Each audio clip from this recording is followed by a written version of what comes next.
Hey, at the time of filming this, a few minutes ago, a podcast conversation that we did with Rocco Venizelos, who's a chiro from Europe, and also Michael Shacklock.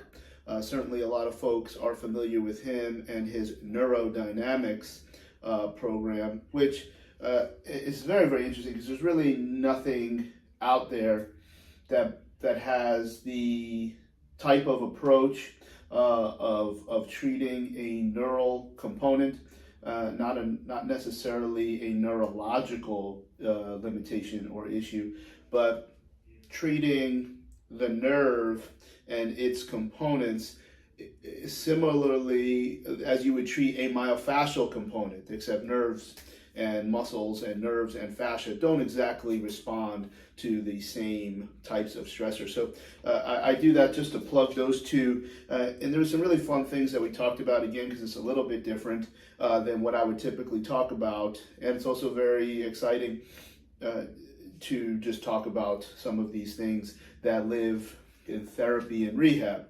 It seems to be coming up time and time again that I can tell you there was a job that probably I would not have moved forward with, but I was interested in talking and seeing the structure and seeing what was available.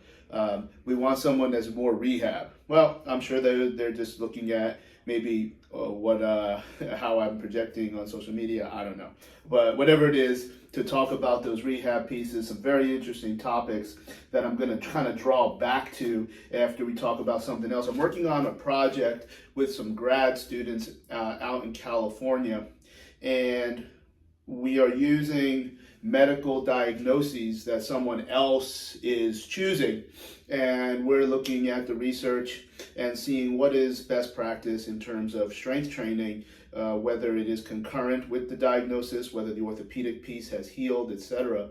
And I was not surprised at all that this came up, because one of the diagnoses was in the, I don't remember if it was in the lumbar or the cervical components, because that's how everything is broken down, spondylosis. And then, of course, if you see spondylosis, you're going to see spondylolysis. And then if you see spondylolysis, you'll probably see spondylolisthesis. So these are big words, lots of consonants.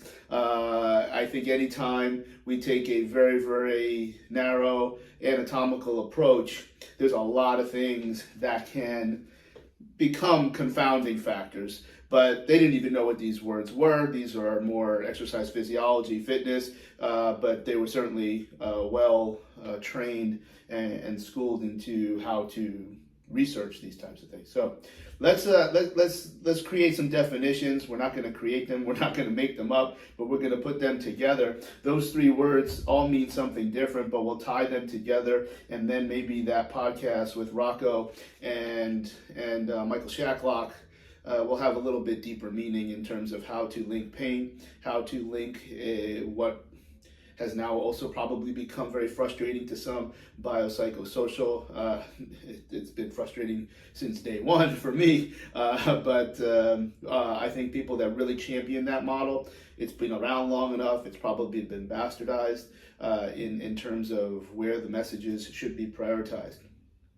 So let's start with spondylosis. So spondylosis. All right. If you see spondylosis, I'm going to tell you it's the least crucial out of those three. And the way you can remember it, this is how I did it in physical therapy school, it has the least amount of letters. So the least amount of letters is the mnemonic, if you will, to appreciating that it's just a synonym for a beat up, ugly spine.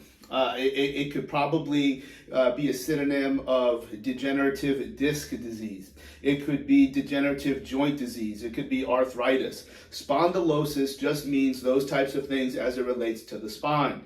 Now, are any of those things relevant? Well, if we talk about arthritis,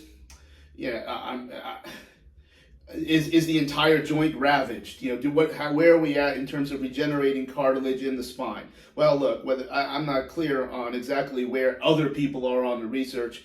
Certainly, things like regenikine and stem cells are available with a big ticket. I think we've seen a lot of people that work. Maybe we're just remembering the ones that work, and we're not remembering the ones that didn't work, provided that those injections and those regenerative options are being used in the right place at the right time. So that degenerative joint disease, is that even any different than arthritis? I don't even know that answer. Degenerative disc disease, if you get that as a diagnosis, so whether a physical therapist or in fitness where the patient just happens to have their diagnosis, I don't even know. Like, degenerative disc disease means absolutely nothing, because first of all, there's a whole bunch of other people that would probably have the same imaging and the same pathoanatomical diagnosis and have no symptoms at all. But just to say you have a disc issue, it doesn't tell you anything about their symptoms. It doesn't tell you anything about a directional preference, if there is one. All very, very cloudy information.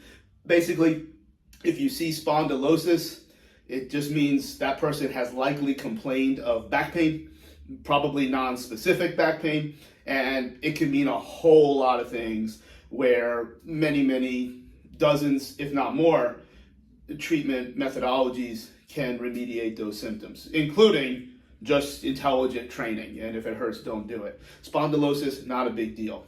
All right, then the next one, with a lot more letters and a lot more consonants.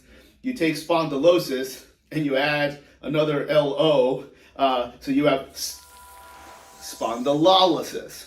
Spondylolysis is a little bit more tangible than spondylosis. When we look at the anatomy of the vertebrae, and we'll probably see this more in the lower thoracic, if not only the lumbar, just based on how the different vertebrae are structured differently. We know that the joints and the actual shape of the vertebrae will change as we course the entire spine. Okay, but when we look at the structure that's labeled as the pars articularis, there'd be like a big circle, and then we have lines, and then when you touch in the back, the tail, if you will, looking like Abomination from Incredible Hulk, which also was in Shang-Chi, and he got his ass kicked in that as well. But the pars articularis, and we can look up these things. This is where you'll see stress fractures. So stress fractures, usually that MRI is the industry standard to diagnose this. Again, though, the level of relevance is very, very debatable. A lot of people are going to have an MRI that, only because they have symptoms of some sort. Now, whether those symptoms have anything to do with these two little individual stress fractures, which may not even be equal on both sides, may not even be present on both sides, is just, it really challenges where I would consider sensible to even care about what this says. If the person walked in, then what we would do is simply evaluate and apply the relevant strategies. We've talked about this in another repost I just did, where we're going to look at what therapy is useful to modulate pain, where are we going to apply rehab exercises, where are we going to apply fitness exercises. We're going to run the model. And just because someone has these two stress fractures, that doesn't mean that there is only one compartment of how we're going to fill out those three runways.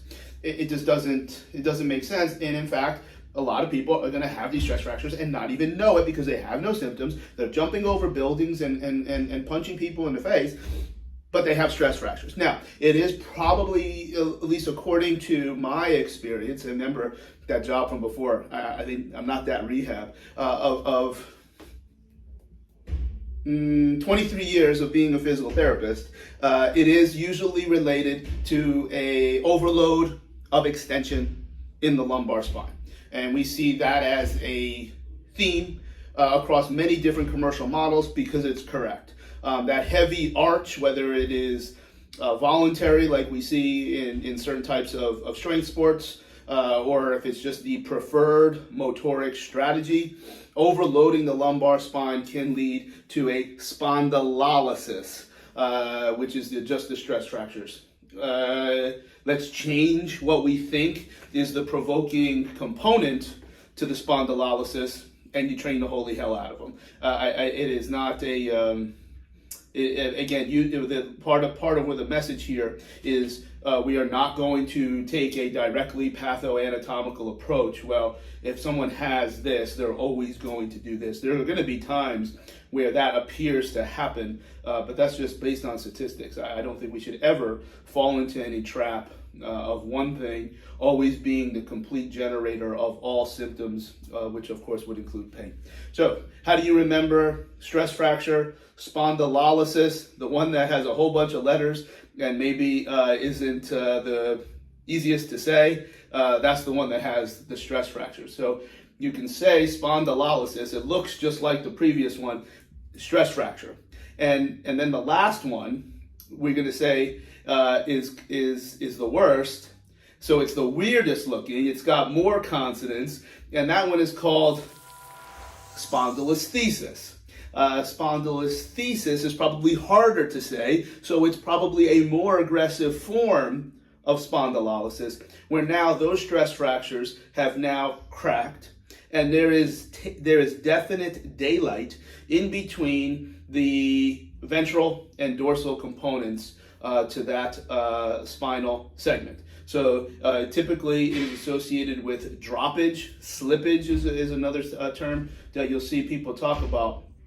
I'm going to put it in the same exact category as spondylolysis.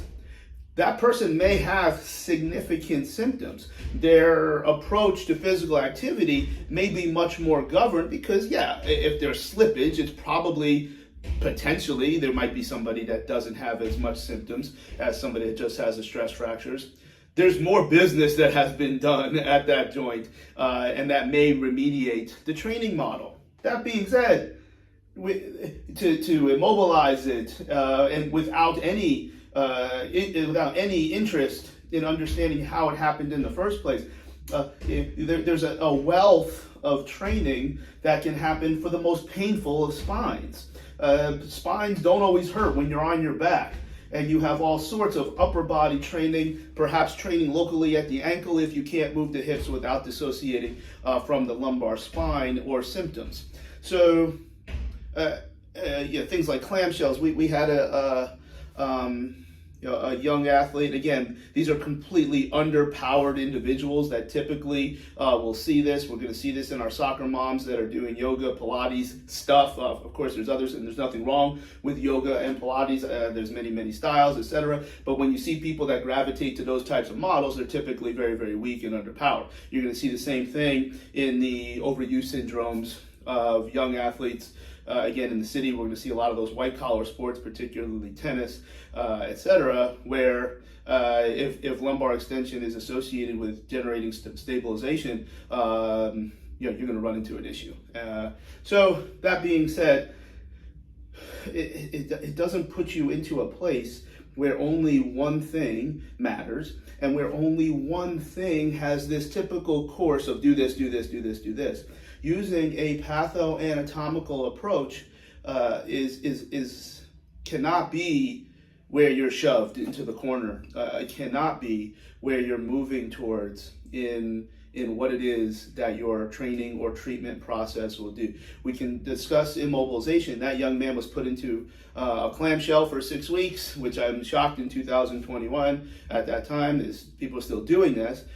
We had another physician also look at them and said, of course, this is ridiculous, but very shameful. And of course, they're like, we'll come see you guys after Dr. So-and-so releases him from the brace. And of course, did they show up? Of course not. So it's I told Kyle, don't hold your breath on them coming back. And that's a little bit more psychology and sociology of dealing with certain people in New York City. So bottom line, you've got some really scary looking words that live on MRIs and prescriptions that you get from your orthopedist.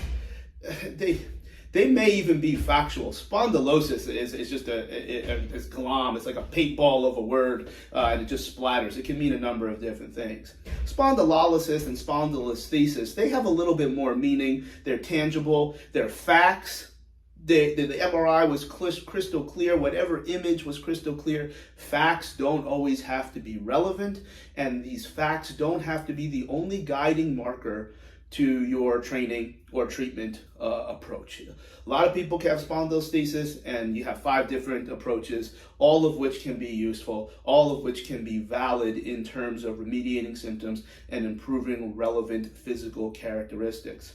So with that in mind, we could substitute a whole lot of very scary, complicated medical terminology as it relates to anatomy. Facts aren't always relevant.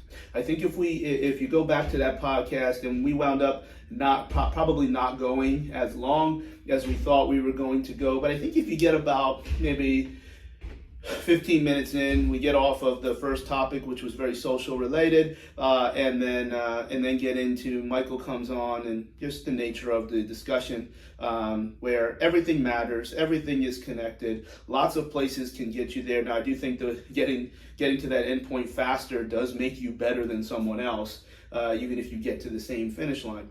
But in terms of really, what this means, some of my experiences, both positive and not positive, in exploring and or being exposed to the model of biopsychosocial, which in my nomenclature I would consider a completely different discussion, a completely different organism as pain science. Pain science, again, are facts. These are things that we know are happening and that will continue to happen because they happen a lot.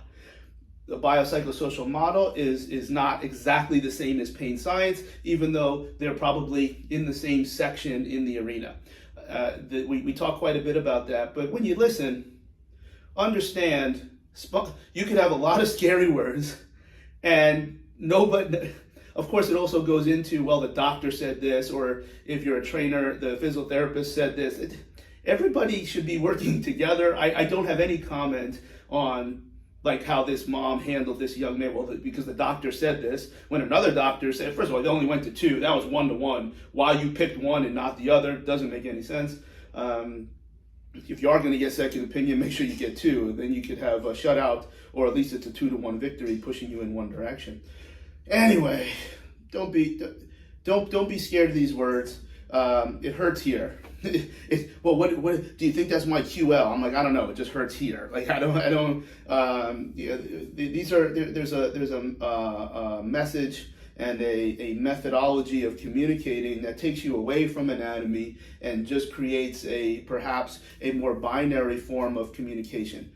Does it hurt? Yes or no? Can you do it to an industry standard? Yes or no? If the answer is no, we probably need further evaluation. If the answer is yes, you train hard and get after it. So I hope you'll be able to get that out of that podcast. I really enjoyed it. So I'm going to make obviously here a special note that hopefully you take a look at it, and then don't be afraid of spondylolisthesis, spondylolysis, spondylosis. What I would like you to do, though, if any of you have ever found, particularly in the Crichton section of Mobile, Alabama, if you have seen a leprechaun, say, yeah,